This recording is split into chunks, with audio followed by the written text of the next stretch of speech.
कह रहे हैं सरदार तुम तो बड़े बहादुर थे, जिस रास्ते पे निकल गए आपके कहरो गज़ब का आलम ये था कि लोग रास्ते बंद कर लेते लेकिन किसी तरीके से आप पर इतना कभी रोब और खौफ न देखा। आज सरदार रो क्यों रहे हो, उसकी वजह क्या है? सरदार कहने लगा मैं किसी के डर से नहीं रो रहा हूँ, मैं किसी के खौफ से नहीं रो रहा हूँ, बल्कि बात यह है आज अगर ये लोग हमें पकड़ लेते तो आज हमारी इज्जतों के जनाजे निकल जाते। अगर आज ये लोग हमें रोक लेते और पकड़ लेते तो आज हमारी इज्जत नीलाम हो जाती, आज रुसवाई हो जाती। झूठ मूठ की नमाज पढ़ी थी तो अल्लाह ने हमारी इज्जत की हिफाजत फरमा दी है, अल्लाह ने जिल्लत और रुसवाई से बचा लिया है। और अगर हकीकतन नमाज पढ़ लेते, अगर सच्चाई के साथ नमाज पढ़ लेते तो मुझे यकीन है कि अल्लाह ताला हमें दोज़ख की अजाब से बचा लेता, अल्लाह हमें जहन्नम के अजाब से बचा लेता। ए मेरी कौम के लोगों से तवज्जो करो, डाकुओं की पूरी जमात कहने लगी मेरे सरदार क्या करना क्या है? सरदार कहने लगा आज तक जो कुछ मैंने जुल्म सितम किए वो किए, आज तक जो मैंने डाका डाला वो डाला, आज तक जो मैंने चोरी की वो कर ली, लेकिन आज से मैं सच्ची तौबा करता हूँ कि न डाका डालूंगा, आज से न किसी की इज्जत नीलाम करूँगा, आज से न किसी की डकैती डालूंगा। बल्कि हकीकत तो ये है कि आज से तुम्हारा जो दिल करे वो करते रहो, लेकिन आज के बाद मैं कुछ काम न करूँगा। उसके बाद मेरी कौम के लोगों, तुम्हारा सरदार कहता है तुम्हारा जो दिल चाहे वो करते रहो।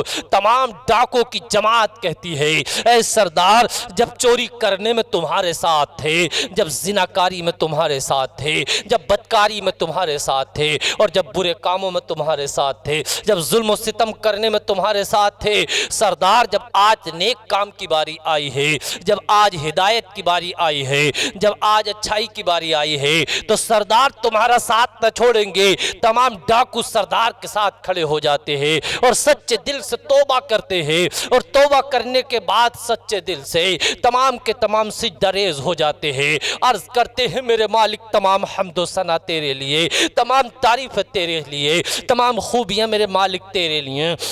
या अल्लाह तो आज हम पर रहम फरमा दे, या अल्लाह आज तो हम पर करम कर दे, या अल्लाह तो आज हम पर अपना फजल फरमा दे। डाकू तमाम के तमाम ज़ारो कतार रो रहे हैं, तमाम डाकुओं की आंखों से आंसू निकल रहे हैं।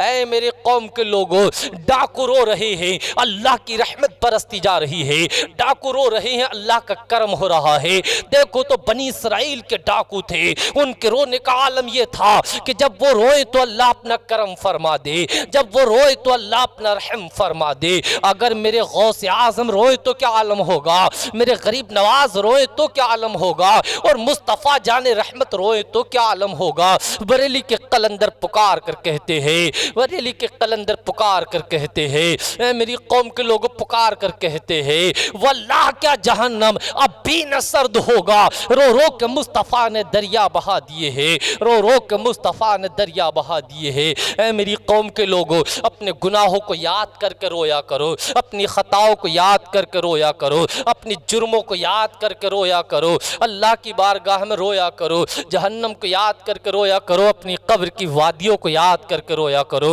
अपनी कब्र की मंजिलों को याद करके रोया करो, अपनी मौत को याद करके रोया करो।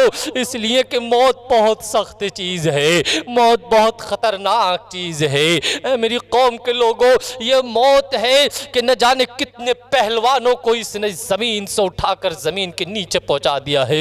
ये मौत है जिसने कितने बादशाहों को यहाँ से उठाकर मेरी कौम के लोगों ज़मीन के नीचे पहुंचा दिया है।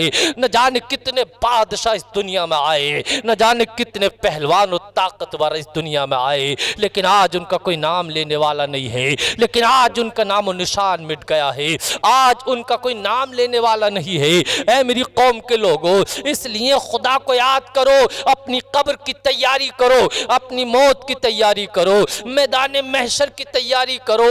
इसलिए कि अगर मैदान महशर की तैयारी ना की, सिर्फ इसी उसमें रह गए कि अभी तो जवान है, अभी तो जवान है, बुढ़ापे में इंशाअल्लाह कर लेंगे, अगर आप ये सोचते रहे तो इस बेकार ख्याल में अपनी ज़िंदगी मत गुजारो, इस बेकार ख्याल में अपनी जवानी मत गुजारो। न जाने कितने जवान हैं जो मौत की खुराक बन गए हैं, न जाने कितने जवान हैं जो मेरे प्यारे मौत का लुक़मा बन गए हैं। अरे तुम देखते क्या हो, आज रास्ते में निकलने वाला जवान है, जब अपने घर से निकलता है तो कह कर जाता है माँ अभी आ रहा हूँ, घरवाली से कहता है अभी लौट के आ रहा हूँ, लेकिन पता चलता है कि मेरे प्यारे मारुति में बड़े शान बान से जा रहा था, लेकिन पता चलता है कि ज़रा सी देर में उस पर कोई बड़ा ट्रम्बा और गाड़ी लौट जाती है। पता चलता है, खबर मिलती है कि वो तो इंतकाल कर चुका था। अभी उसके इरादे थे कि घर बनाऊंगा, बिल्डिंग बनाऊंगा, लेकिन तमाम इरादे मिट गए हैं, तमाम तमन्नाएं ख़त्म हो गई हैं।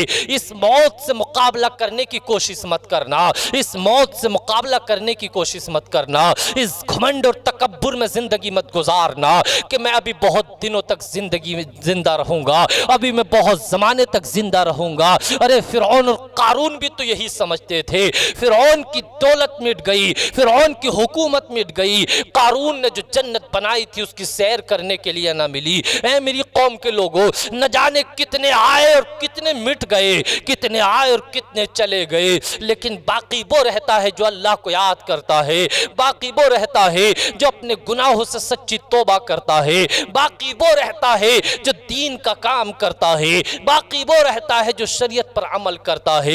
ऐ मेरी कौम के लोगों, अपनी मौत की तैयारी करो, इसलिए कि मेरे प्यारे ये मत सोचो कि अभी बहुत लंबा जीना है। तभी तो कोई कहता है आगाह अपनी मौत से कोई बशर नहीं, सामान 100 बरस का है पल की खबर नहीं। तमाम के तमाम डाकू है, अल्लाह की बारगाह में ज़ारो कतार रोए जा रहे हैं। बहुत देर जब रोते रोते हो जाती है, मेरी कौम के लोग डाकू कहते हैं या अल्लाह, यहाँ तक आना हमारा काम था, ए मेरे मालिक माफ करना तेरा काम है।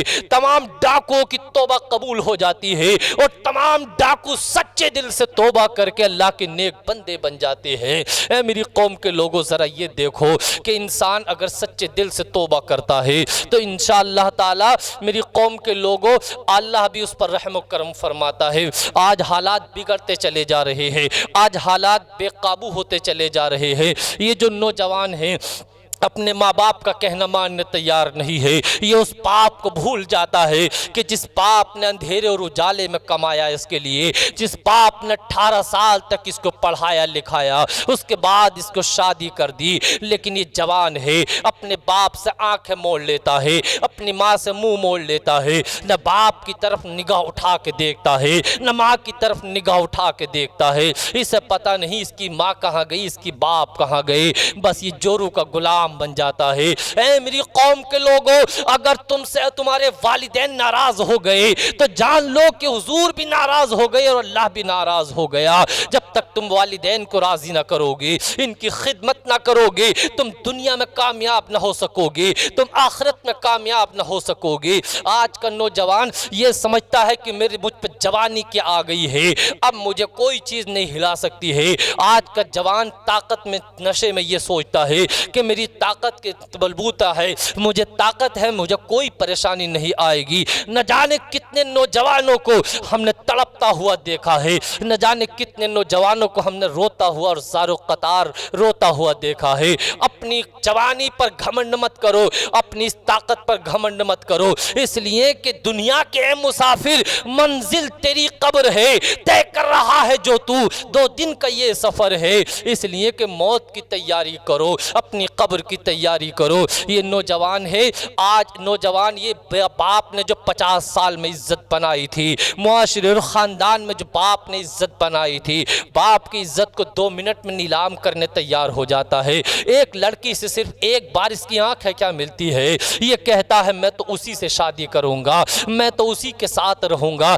बाप लाख समझाता रहे, माँ लाख समझाती रहे, ये भूल जाता है कि 20 साल तक मेरी माँ ने मुझे रोटी पका के खिलाई है, 20 साल तक मेरी माँ ने मुझे कपड़े धो धो कर पहनाए हैं, 20 साल तक मेरी माँ ने मेरे जूते धोए हैं, 20 साल तक मेरी माँ ने मेरा बिस्तर करके दिया है, मेरी माँ ने हर दुख में, हर तकलीफ में मुझे मेरा साथ दिया है। बाप को भूल जाता है कि जिस बाप ने गर्मी में कमाया, जिस बाप ने सर्दी में कमाया, ये उस बाप को भूल जाता है। ऐ मेरी कौम के लोगों, एक लड़की से एक बार आँख क्या मिल जाती है, बस ये सोचता है वही मेरे लिए सब कुछ है। मैं ये नहीं कहता कि तुम पसंद की शादी मत करो, हाँ हाँ पसंद की शादी करो, लेकिन उसमें माँ बाप की पसंद को भी शामिल कर लो। अगर माँ बाप की पसंद को शामिल कर लोगे तो इंशाअल्लाह ताला तुम्हारी पसंद में बहुत ज़्यादा तुम्हारी खुशियाँ आ जाएंगी, अल्लाह भी राज़ी हो जाएगा, उसके रसूल भी राज़ी हो जाएंगे। लेकिन आज नौजवान लड़कों पर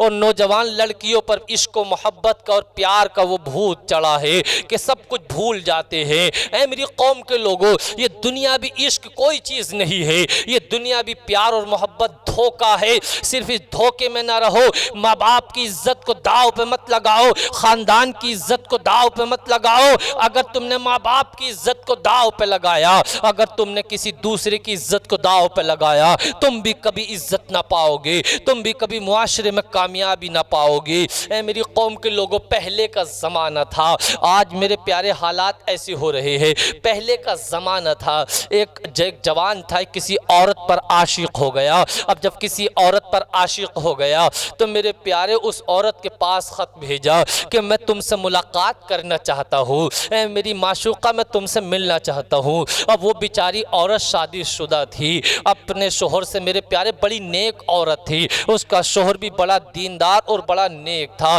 उस औरत कहती है अपने शोहर से कि फ़ला आदमी मुझ पर आशिक हो गया है, देखो मेरे लिए ख़त भेजा है और मुझसे मुलाकात करना चाहता है। अब ये आदमी बड़ा समझदार था, बड़ा होशमंद और बड़ा अक्लमंद था। या वरना तो आजकल का अगर कोई होता तो कह देता कि अरे फ़ला आदमी तुझ पर आशिक हो गया है, अरे वो नहीं हुआ है बल्कि तू ही हो गई है, और लाठी निकाल के कमर पे इतनी लाठियां मारता जिसका कोई ठिकाना नहीं रहता और घर से निकाल देता। इन शक की बुनियाद पर आज न जाने मुआशरे में कितनी तलाक़ें हो रही है। मेरे कौम के लोगों, मैं औरतों से भी कहूँगा कि अपने शोहर पर शक मत किया करो, और मैं शोहरों से भी कहूँगा अपनी बीवियों पर शक मत किया करो। मुआशरा जब बनता है, घर जब बनता है, ख़ानदान जब बनता है, फैमिली जब बनती है, जब मियाँ और बीवी में सच्ची मोहब्बत होती है, एक दूसरे पर एतमाद और भरोसा करते हैं। और अगर एतमाद ना हो, अगर एक दूसरे पर भरोसा ना हो तो मेरे प्यारे घर टूट जाता है। और तुम जानते नहीं हो,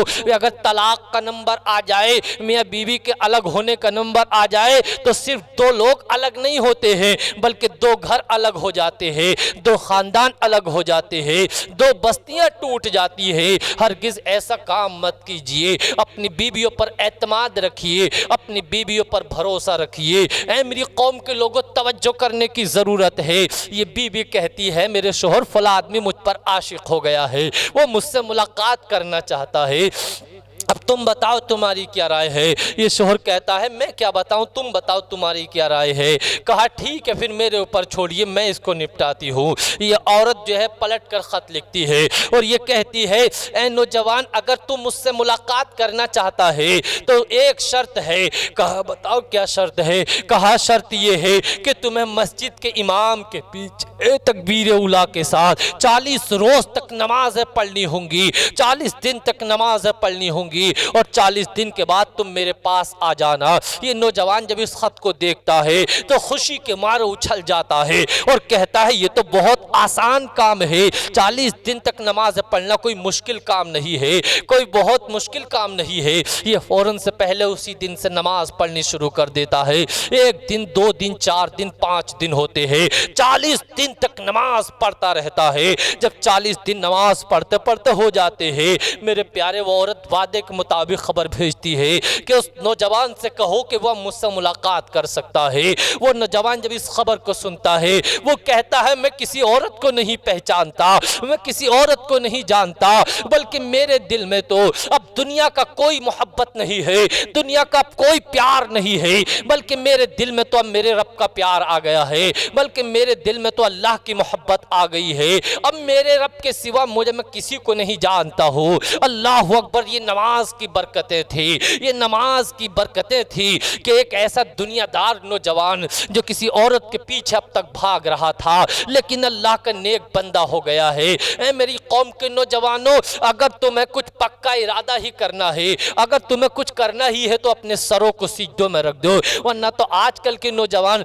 तो कोई नशा करता नजर आता है, आज कोई माँ बाप का दिल दुखाता नजर आता है, कोई चोरी और डकैती करता नजर आता है। ऐ मेरी कौम के नौजवानों, तुम चोरी और डकैती करने के लिए नहीं हो, तुम नशा करने के लिए नहीं हो, तुम लफंगा गिरी और लुच्चा गिरी करने के लिए नहीं हो, बल्कि अल्लाह ने अगर ताकत दी है, अल्लाह ने अगर जवानी दी है, तो इस जवानी और ताकत के जरिए वालिदैन की खिदमत करो, इस जवानी और ताकत के जरिए तुम सिजदे करो, इस जवानी और ताकत के जरिए इबादत करो, दीन के काम में आओ, किसी गरीब और बेवा के काम में आ जाओ। इंशाअल्लाह तुम्हारी दुनिया भी आबाद हो जाएगी और आखिरत भी आबाद हो जाएगी। नमाज इंसान को हर अच्छाई की तरफ लेकर जाती है और हर बुराई से बचाती है। मेरी कौम के लोगों, आज नमाज अगर तुम पढ़ोगे तो मेरा निज़ामुद्दीन रामपुरी ऐलान करता है कि जब तुम नमाज पढ़ोगे तो इंशाअल्लाह मुझे यकीन है कि जब तुम नमाज पढ़ोगे अल्लाह तुम्हारी दुनिया आबाद कर देगा, तुम्हारी परेशानियां और दिक्कतें दूर हो जाएंगी, तुम्हारी तकलीफ़ें दूर हो जाएंगी। अब जब तुम नमाज अदा करते रहोगे, मेरी कौम के लोगों, बनी इसराइल के अंदर एक औरत थी जो बड़ी पंज वक्त नमाजी थी, बड़ी नेक सीरत औरत थी, शोहर की बड़ी खिदमत गुजार थी। इंशाअल्लाह ताला आज भी हमारे मुआशरे में ऐसी बहनें और माएँ मौजूद हैं जो अपने शोहर की बड़ी फर्माबरदार होती है, जो अपने शोहर की बड़ी खिदमत गुजार होती है। मेरी कौम की बहनों और बेटियों, अपने शोहर की फर्माबरदारी किया करो, अपने शोहर की खिदमत किया करो। अपने शोहर की खिदमत करोगी तो अल्लाह भी राज़ी हो जाएगा, उसका रसूल भी राज़ी हो जाएगा। ऐसी औरतें जो शोहर की नाफरमान होती है, ऐसी औरतें जो शोहर की नाफरमान होती हैं, वो अल्लाह की भी नाफरमान होती है। और अगर तुम्हारा शोहर राज़ी नहीं है तो अल्लाह भी तुमसे राज़ी ना होगा, उसके रसूल भी राज़ी ना होंगे। मेरी कौम के लोगों, तवज्जो करना, ये औरत बड़ी नमाजी थी, बड़ी परहेजगार थी। आज हमारे मुआशरे में अगर ऐसी औरतें हो जाएं तो मुझे यकीन है कि मुआशरा आबाद हो जाएगा, मुझे यकीन है कि मुआशरा आबाद हो जाएगा। इसलिए तवज्जो की ज़रूरत है मेरी कौम के लोगों, तवज्जो की ज़रूरत है। मेरी कौम के लोगों, तवज्जो की ज़रूरत है, तवज्जो की ज़रूरत है कि अगर कौम की आबादी चाहते हो तो अपनी बहन बेटियों को दीन की तालीम दो। आक़ा करीम सल्लल्लाहु अलैहि वसल्लम फरमाते हैं कि अगर औरत के शोहर के जिस्म में किसी भी जगह फोड़े और फुंसी निकल रहे हो और उनसे पीप और मेरे प्यारे बहरे खून बह रहा हो, तो और अगर ये औरत अपनी जीभ से चाट कर भी उसको साफ करे, फिर भी शोहर के हक से अदा नहीं हो सकती है।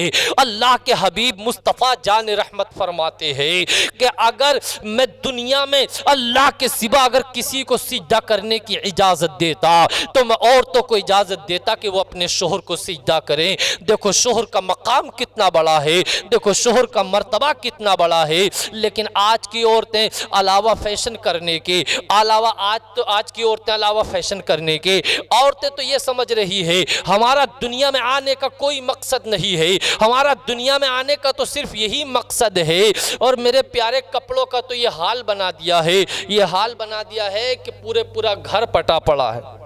हालात ये हैं कि कपड़ा तो इतना है, कितने ही कपड़े इन्हें दिला दो, लेकिन उसके बावजूद फिर भी हालात इनके यही रहते हैं औरतों के कि कपड़े ही नहीं है, कपड़े ही नहीं है। सैफ अलमारी खोल कर देखो, संदूक खोल कर देखो इनके, तो ऐसा लगता है कि जैसे कपड़े ही इनके पास पूरी बाज़ार ख़रीद के लेकर आ गई हैं। बाज़ औरतों की ज़िंदगी का मकसद तो ये लगता है कि जैसे दुनिया में सिर्फ कपड़े ही ख़रीदने आई हैं। मंगनी के कपड़े अलग, शादी के कपड़े अलग, दिन रखने के कपड़े अलग, और इसी तरीक़े से अजी यहाँ तक हद कर दी है, सुना यह गया है कि मौत के कपड़े भी ना अलग चाहिए।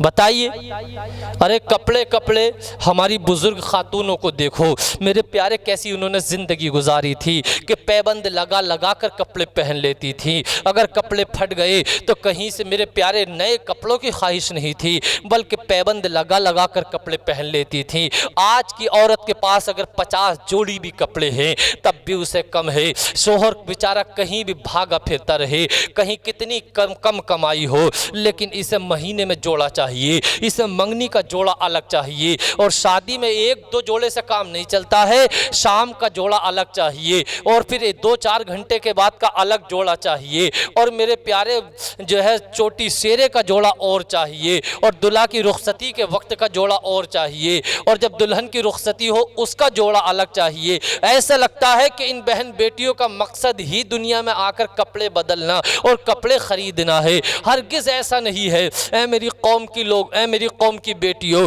अगर तुमने दीन सीख लिया है, कुरान की तालीम पर सही से अमल कर लिया है, तो इंशाअल्लाह तुम्हारी ज़िंदगी आबाद हो जाएगी, तुम्हारी ज़िंदगी में बहारें पैदा हो जाएंगी। तुम नमाज पढ़ा करो और अपने शोहर के लिए दुआ किया करो, तुम नमाज पढ़ा करो अपने बेटों के लिए दुआ किया करो, तुम नमाज पढ़ा करो और अपने मेरे प्यारे बाप के लिए दुआ किया करो। इंशाअल्लाह अल्लाह तुम्हारी दुआ को कबूल फरमाएगा, तुम्हारी दुनिया और आखिरत दोनों आबाद कर देगा। मेरी कौम की लोग बेटियों तवज्जो करो, ये औरत बड़ी नेक और परहेजगार थी, बड़ी मुत्तकी थी, बड़ी परहेजगार थी, नमाज की बड़ी पाबंदी थी। इसका शोहर बड़ा जालिम था और वो ये चाहता था कि ये नमाज ना पढ़े, ये नमाज अदा ना करे। एक दिन उसने सोचा कि कोई तरीक़ा ऐसा निकाला जाए कि इसको नमाज से रोक लिया जाए, कोई ऐसा तरीक़ा निकाला जाए कि इसको नमाज से रोक लिया जाए। इसने मेरे प्यारे कुछ पैसे लेता है और अपनी बीवी को दे देता है और कहता है कि ले इन पैसों को कहीं हिफाजत की जगह रख देना, ताकि मैं कुछ दिनों के बाद तुझसे मांगूँ तो तू मुझे वापस दे देना। ये औरत नेक दिल थी, बेचारी सीधी सादी थी। ये औरत पैसे लेती है और कहीं रख देती है। ये जालिम शोहर देखता रहता है और उन पैसों को निकालता है और निकालने के बाद मेरे प्यारे दरिया में जाकर फेंक देता है। वक्त की बात ऐसी होती है, हालात ऐसे होते हैं कि फ़ौरन उसको एक मछली निकल जाती है और थोड़ी ही देर के बाद मेरे प्यारे एक मछेरा उस मछली को जो है अपने जाल में शिकार बना लेता है और बाज़ार में ला कर रख लेता है। ये आदमी जालिम शोहर बाज़ार से गुजरता है, इसको मछली अच्छी लग जाती है। उस शिकारी से कहता है कितने की मछली देगा। सौदा हो जाता है और मछली को, उसी मछली को अल्लाह की कुदरत देखो अपने घर लेकर आ जाता है। औरत है, बिस्मिल्लाह पढ़ती है और जब मछली का पेट चाक करती है, देखती है कि वही पैसे जो उसके शोहर ने उसे रखने के लिए दिए थे अमानत के तौर पे। मेरी कौम के लोगों देखो, वो औरत कहती है तो वही पैसे है, बिस्मिल्लाह पढ़ती है और पैसों को उसी जगह जाकर रख देती है। शाम मंसूबे के मुताबिक शाम को ये जालिम शोहर उससे पैसे मांगता है, कहता है लाओ वो मेरे पैसे दो। औरत जाती है और फौरन पैसे निकाल कर ले आती है।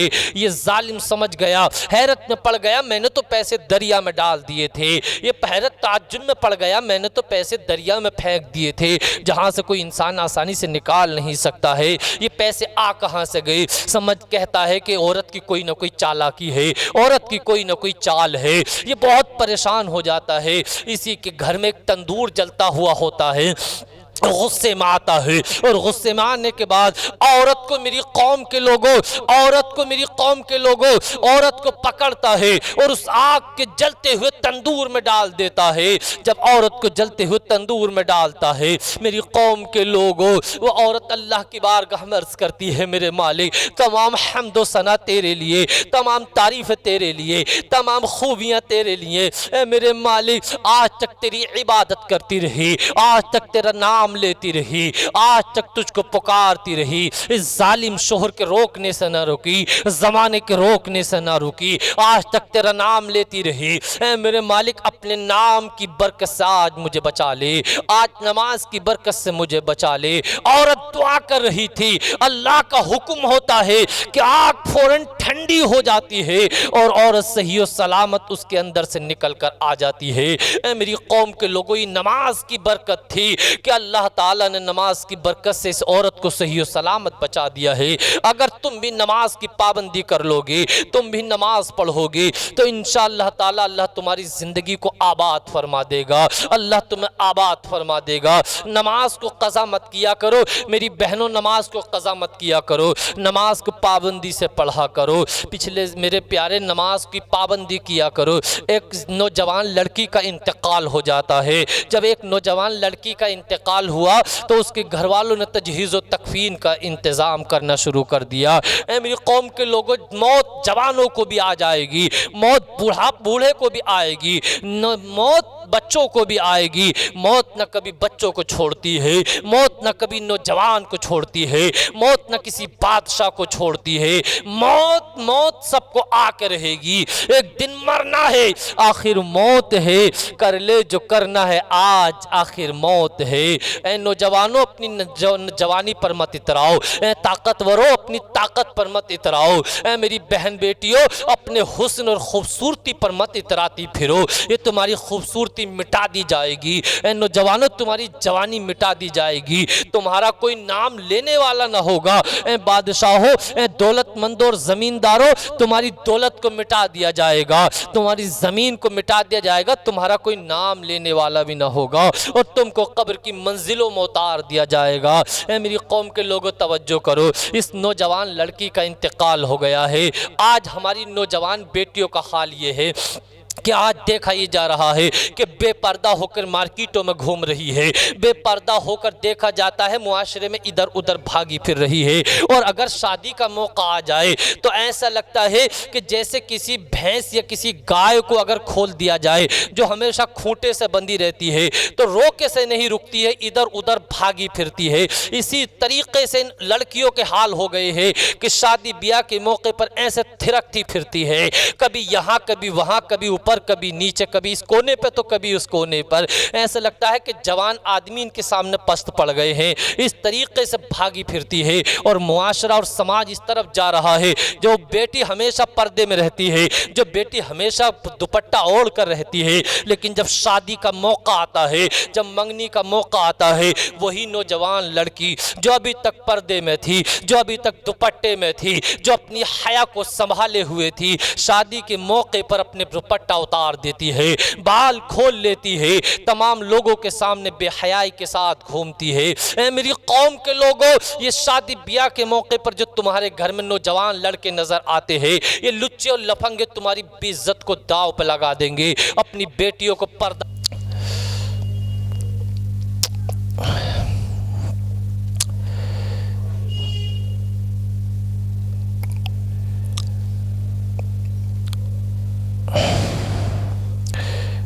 नबी अकरम सल्लल्लाहु ताला अलैहि वसल्लम ने इरशाद फरमाया कि जब बंदा मोमिन कोई नमाज पढ़ने के लिए तैयार होता है और जब वो अल्लाह अकबर कहता है, तो अल्लाह अकबर कहते ही अल्लाह ताला उसको गुनाहों से इस तरीके से पाक फरमा देता है जैसे कि माँ के पेट से वो आज ही पैदा हुआ है। और मेरे प्यारे, अभी अल्लाह अकबर कहा है, गुनाहों से ऐसे पाक हो गया है जैसे कि माँ के पेट से आज ही पैदा हुआ है। और मेरी कौम के लोगों ज़रा तवज्जो करना, उसके बाद जब वो सुब्हानकल्लाहुम्मा व बिहम्दिका व तबारकस्मुका व तआला जद्दुका व ला इलाहा गैरुक पढ़ता है, यानी जब वो सना पढ़ता है तो अल्लाह पाक उसको सर के बाल से लेकर पाँव तक उसके पूरे जिस्म पर जितने बाल होते हैं, हर बाल के बदले अल्लाह पाक उसको 1 साल की इबादत का सवाब अता फरमाता है। तवज्जो करना, 1 साल की इबादत का सवाब, हर एक बाल के बदले इंसान के जिस्म पर कितने बाल हैं, सर से लेकर पाँव तक बेगिनती बाल हैं, हमारी आपकी शुमार में नहीं आ सकते हैं, लेकिन अल्लाह ताला हर बाल के बदले 1 साल की इबादत का सवाब अता फरमाता है। उसके बाद बंदा मोमिन है जब पढ़ता है मेरे प्यारे अऊज़ु बिल्लाहि मिनश शैतानिर रजीम, तो अल्लाह पाक हुक्म देता है कि इस बंदे को मेरे प्यारे कब्र से, इस बंदे को अल्लाह पाक फरमाता है इस बंदे को कब्र के अजाब से महफूज कर दिया जाए, कब्र की सख्ती से इसके लिए आसानी कर दी जाए। और उसके बाद जब बंदा मोमिन है जब पढ़ता है बिस्मिल्लाहिर्रहमानिर्रहीम, तो मेरे प्यारे आका फरमाते हैं कि अल्लाह फरिश्तों को हुक्म देता है कि इसके नामाए आमाल में 4000 नेकियां दर्ज कर दी जाए। और 4000 मेरी कौम के लोग, अल्लाह के रसूल फरमाते हैं कि अल्लाह फरमाता है कि 4000 इसके दर्जात बुलंद कर दिए जाए और 4000 इसके गुनाह मिटा दिए जाए। और इसके बाद बंदा मोमिन है जब मेरे प्यारे अल्हम्द शरीफ की तिलावत करता है, नमाज के अंदर अल्हम्द शरीफ पढ़ता है, तो अल्लाह पाक अल्हम्द शरीफ पढ़ने के बदले में इसको मेरे प्यारे 1 हज और 1 उम्रे का सवाब अता फरमाता है। उसके बाद बंदा मोमिन है जब कोई सूरत मिलाता है और सूरत मिलाने के बाद जब ये रुकू में जाता है और रुकू में जाता है तो अल्लाह पाक इसको उहद पहाड़ की बराबर राह खुदा में सवार खर्च करने की बराबर सवाब अता फरमाता है। और उसके बाद जब बंदा मोमिन है जब रुकू में सुब्हान रब्बियल अज़ीम पढ़ता है तो अल्लाह पाक इसको तमाम आसमानी किताबें पढ़ने का सवाब अता फरमाता है। तमाम आसमानी किताबें कितनी है? तौरात, इंजील, ज़बूर और कुरान मजीद मेरे प्यारे। इसके अलावा और भी बहुत सारे सहीफ़े हैं। अल्लाह की रहमत में कोई, अल्लाह के ख़जाने में किसी चीज़ की कमी नहीं है। अल्लाह इसको सुब्हान रब्बियल अज़ीम कहते ही मेरे प्यारे तमाम आसमानी किताबों के पढ़ने का सवाब अता फरमा देता है। और बंदा मोमिन है जब रुकू से सर उठाता है और जब मेरे प्यारे ये सिजदे में जाता है और सजदे में जाकर पढ़ता है सुब्हान रब्बियल आला, तो अल्लाह पाक पहले तो इसकी तरफ नज़र रहमत फरमाता है। नज़र रहमत फरमाने का मतलब ये होता है कि अल्लाह बंदे की बख्शिश और मग़फ़िरत फरमा देता है। और बंदा जब सुब्हान रब्बियल आला पढ़ता है और सुब्हान रब्बियल आला पढ़ता है तो अल्लाह पाक इसको मेरे प्यारे कितना सवाब अता फरमाता है, कितना सवाब अता फरमाता है कि जितने दुनिया के अंदर जिन्नात है, दुनिया के अंदर जितने इंसान है, जितने दुनिया के अंदर मेरे प्यारे शयातीन है, इन तमाम की मिक़दार के बराबर अल्लाह ताला इसको सवाब अता फरमाता है। और उसके बाद जब बंदा मोमिन है कायदे में बैठकर अत्तहियात पढ़ता है तो अत्तहियात पढ़ने का अल्लाह पाक इसको इतना सवाब अता फरमाता है, इतना सवाब अता फरमाता है कि मेरी कौम के लोगों, इतना अता फरमाता है कि जितनी पूरी दुनिया में गाज़ियान इस्लाम है, यानी गाज़ियान इस्लाम की तादाद की बराबर अल्लाह पाक इसको सवाब अता फरमाता है। और जब बंदा मोमिन है जब नमाज को पूरी करता है, पढ़ता है, फिरता अस्सलामु अलैकुम व रहमतुल्लाह, अस्सलामु अलैकुम व रहमतुल्लाह, तो अल्लाह पाक हुक्म देता है कि जहन्नम के तमाम दरवाजे मेरे बंदे के लिए बंद कर दिए जाएं और जन्नत के तमाम दरवाजे खोल दिए जाएं। मेरा बंदा जिस दरवाजे से चाहे जन्नत में दाखिल हो जाए। ऐ मेरी कौम के लोगों, ये नमाज है कि इंसान अगर गुनाहगार भी होता है, ख़ताकार भी होता है, तो अगर नमाज की पाबंदी करता रहता है, अल्लाह नमाज की बरकतों से इसके गुनाहों को माफ़ फरमा देता है। नमाज की बरकतों से अल्लाह इसकी ख़ताओं को दरगुजर फरमा देता है। अल्लाह के हबीब मुस्तफ़ा जान रहमत मस्जिद नबवी शरीफ में तशरीफ़ फरमा है। सहाबाई कराम बैठे हुए हैं, इल्म हिकमत की बातें चल रही हैं। एक सहाबी रसूल आते हैं और बड़ा ज़ारो क़तार रोते हैं। ज़ारो क़तार रोते रोते बहुत देर हो जाती है। मेरे आका फरमाते हैं, बताओ तुम क्यों रो रहे हो, क्या वजह है रोने की? अर्ज़ करते हैं, मेरे आका मैं अपने घर से बाहर निकला, जंगल में एक किनारे पर पहुंच गया, मुझे एक औरत नज़र आई, वो मेरे दिल को भा गई, मैं उसके करीब हो गया, लेकिन आका मैंने उससे सोहबत न की, उससे कोई बुरा काम न किया। बस मैं जैसे ही उसके करीब हुआ, मेरे आका मुझे मौत याद आ गई, मुझे अपनी कब्र याद आ गई, मुझे मैदान महशर का दिन आ गया कि मैं कैसे अपनी कब्र में जाऊंगा, मैं कैसे अल्लाह के सामने अपना चेहरा दिखाऊंगा। ए आका मेरा दिल कप कप आ गया, ए आका मैं रोने लगा, ए मेरे आका मैं ज़ारो क़तार रोने लगा। ए मेरे आका मैं आपकी बारगाह में हाजिर हुआ हूँ कि मेरे गुनाहों की माफ़ी हो जाए, मेरी ख़ताओं की माफ़ी हो जाए। इतने में हज़रत उमर फ़ारूक आज़म भी वहाँ पर मौजूद थे। हज़रत उमर फ़ारूक आज़म फरमाने लगे, अरे जब तेरे गुनाह पर पर्दा पड़ा हुआ था, तुझे किसी ने नहीं देखा, तो तू पर्दा ही पड़ा रहने देता, क्यों यहाँ पर आके तूने बयान किया है? मुस्तफ़ा जान रहमत है कि अपना चेहरा नीचे किए हुए हैं। इतने में कुरान की आयत नाजिल होती है, वाक़िमिस्सलात तरफ़ई नहारी ज़ुलफ़म मिनल लैल इन्नल हसनात युज़हिबन सय्यात, यानी तुम दिन के दोनों किनारों में नमाज को अदा करो और रात के कुछ हिस्से में नमाज को अदा करो। और उसके बाद मेरे प्यारे आका फरमाते हैं, इन्नल हसनात युज़हिबन सय्यात, बेशक न अच्छाइयाँ बुराइयों को ले जाती है, यानी अच्छाइयाँ करो गुनाह मिट जाते हैं। अल्लाह अकबर। मेरी कौम के लोगों तवज्जो करना, नमाज एक ऐसी चीज़ है कि बड़े से बड़े, बुरे से बुरे इंसान को अच्छाइयों की तरफ ले जाती है, इंसान को नेक बना देती है, इंसान को अल्लाह और उसके रसूल से करीब कर देती है। ऐ मेरी कौम के लोगों, नमाज को दिल से लगाओ, नमाज को पाबंदी से अदा करो। आज हम मेरे प्यारे दुनिया भर में भागे फिर रहे हैं, आज दुनिया भर में तमाशा हमारा बना हुआ है। आज हम दुनिया भर में परेशान हो रहे हैं कि हमारी परेशानियों का कोई हल निकल जाए, हमारी दिक्कतों का कोई हल निकल जाए, हमारी मुसीबतों का कोई हल निकल जाए, हमारी परेशानियों का कोई हल निकल जाए। लेकिन हमारी परेशानियों का कोई हल निकल नहीं रहा है, हमारी दिक्कतों का कोई समाधान नहीं निकल रहा है। ऐ मेरी कौम के लोगों, तवज्जो करने की ज़रूरत है। अगर परेशानियां ख़त्म करना चाहते हो, अगर मुसीबतें ख़त्म करना चाहते हो, अगर दिक्कतें ख़त्म करना चाहते हो, तो तुम्हें कहीं जाने की ज़रूरत नहीं है। तुम मस्जिद में आ जाओ और मस्जिद में आने के बाद मेरी कौम के लोगों, तुम सिजदे में सर रख दो और सिजदे में सर रखने के बाद मेरी कौम के लोगों, तुम अल्लाह की बारगाह में अर्ज़ करो, ऐ मेरे मालिक, गुनाह हमने किए हैं, खताएं हमने की हैं, जुर्म हमने किए हैं, मेरे मालिक माफ़ करने वाला तू है। कसम खुदा की, निज़ामुद्दीन रामपुरी ऐलान करता है कि अभी तुम्हारे हाथ नीचे ना आएंगे दुआ करके कि अल्लाह तुम्हारे गुनाहों को माफ़ फरमा देगा। नमाज को दिल से लगाइए। नमाज इंसान की हर परेशानी का हल है। नमाज इंसान के लिए हर दिक्कत से बचाने का एक रास्ता है। नमाज जब तुम पढ़ोगे, अल्लाह तुम्हारे घरों में चैन सुकून अता फरमाएगा। नमाज जब तुम पढ़ोगे तो नमाज से अल्लाह तुम्हारी रोज़ी में बरकतें अता फरमाएगा। जब तुम नमाज पढ़ोगे, अल्लाह तुम्हारी कमाई में बरकतें अता फरमाएगा। नमाज जब तुम पढ़ोगे, अल्लाह तुम्हारी इज़्ज़तों को बढ़ा देगा। नमाज जब तुम पढ़ोगे, अल्लाह तुम्हारी कदर व मंजिलत को बढ़ा देगा।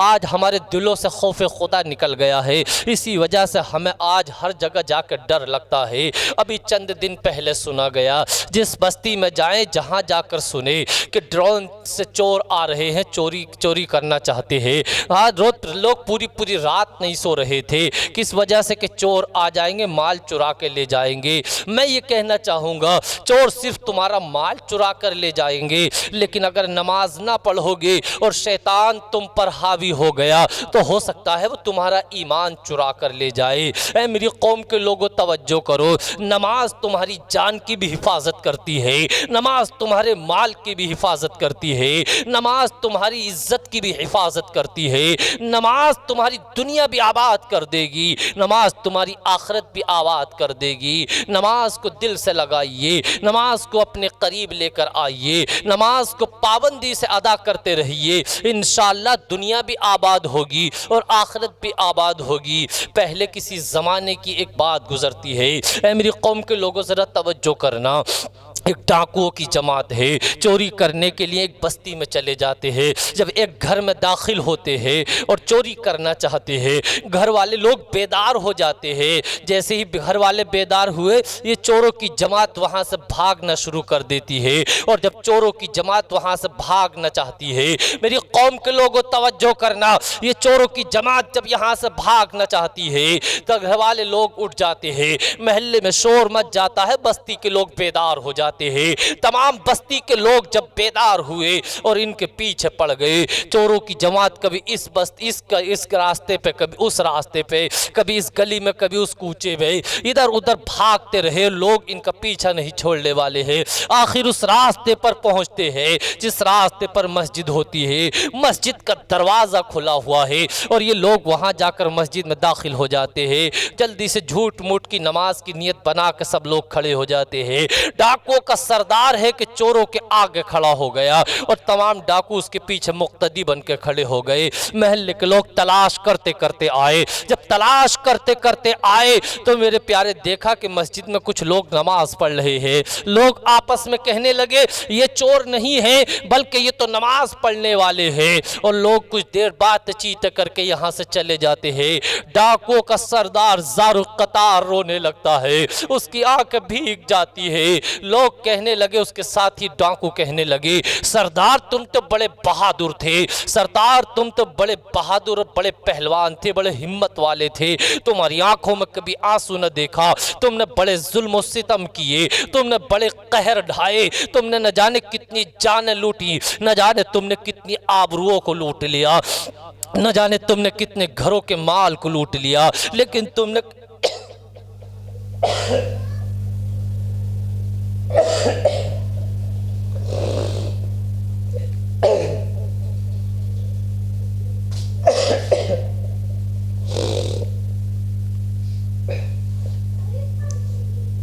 कोई बात नहीं, कट लगा दियो बीच में।